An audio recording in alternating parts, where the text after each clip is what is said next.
Maayong buntag, mga kahigalaan, magandang umaga, magandang gabi, wherever you at. Good morning, good evening.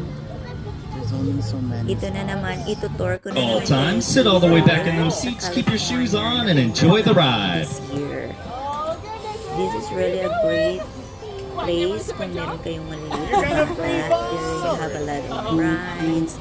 Just check the restrictions and regulations sa mga heights kasi minsan pag super maliit ng mga kids, yung mga rides hindi pwede. But look at that, my son over there.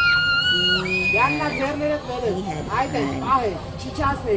Mas kayo mama, ako talaga hindi ako fan sa mga rides kasi nasusuka ako at You are braver than mommy. Bunago siya. Yung papa din niya, cheer na cheer up din. So sila yung partner sa mga rides. Ako lang yung taga-watch, taga-video. So you guys, sa California kayo, kung di kayo nakapunta sa Legoland, I'm sure you've been there already. Up you go.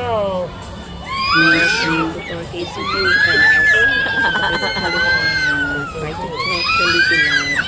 Super ganda. Siguro yung kami tatlo yung mabayaran namin sa ticket is mga 200 plus. Tapos yung ang dami nilang restaurant guys at malinis yung mga resorts.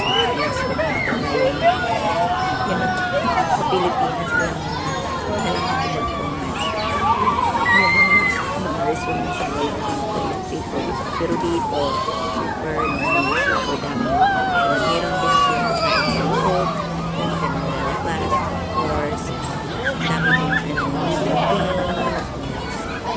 pwede laruin, may mga prizes. Of course, magbabayad kayo. So, extra money din yun. Pumunta kami ng Underground Ninja. Meron din mga submarine. Merong daming ligo na pwede mong mabili. So, mauubos ang pira mo kung gusto mo bumili. So, super nag-enjoy yung mga maliliit ko sa Are you nag-post sure? kami ng dinosaur. Wow, how Tapos many? meron silang mga pake, may paitlog-itlog dyan. Count sa how many dinosaur. eggs. So, na-amaze talaga yung anak ko kasi like mga dinosaur. So, iba-iba Wow. mga klaseng dinosaur na binibuild nila inside at saka outside. Sayang-saya talaga yung anak ko sa sa dinosaur land or dino land na tinatawag. So, look at that face. So, it's worth it, guys. Try it. And